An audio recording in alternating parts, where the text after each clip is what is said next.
Ζήτησες να δεις πώς γίνονται τα bubble nails που φοράω κι εγώ στο χέρι μου? Τα προϊόντα που θα χρησιμοποιήσω βεβαίως είναι μόνο από Jelly Tap και πάμε να δούμε πώς γίνεται. Dual Forms, Shimmer Builder Gel, Dazzle Me και το top με το πράσινο καπάκι για έξτρα λάμψη. Ξέχασα, θέλεις και τα bubbles. Και αρχίζω με το πολυπόθητο ξυλάκι για το σήκωμα των επωνυχίων. Έβαλα λίγο cuticle μαλακτικό γιατί ήταν πολύ αφυδατωμένα και εμένα τα επωνυχιά μου. Θα πάρω λίγο και τη φρέζα μου, βλέπετε ότι δεν σηκώνει κάτι, ίσα ίσα να ξεκολλήσει αν υπάρχει κάτι στην ονυχιαία πλάκα. Θα το ψεκάσω με το cleaner για να δω αν χρειάζεται να κάνω κάτι ακόμα. Super Bond, Superior Base, μία στρώση πάρα πολύ λεπτή και το top. Τι θα κάνω? Θα το περάσω μέσα στο Dual,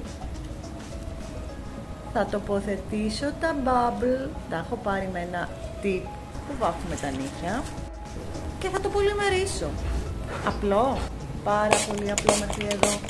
Στη συνέχεια θα το καθαρίσω. Και τι θα κάνω μετά? Dazzle Me. Έχω διαλέξει αυτή την απόχρωση 04 εάν θυμάμαι καλά και θα το τρίψω να πάει παντού σε όλα τα σημεία. Βλέπεις, ήδη έχει αρχίσει και φαίνεται το ροζ χρυσό μέσα. Φαντασία να έχεις και πολλά μπορούμε να κάνουμε σε αυτή την τέχνη τελικά. Το βλέπεις?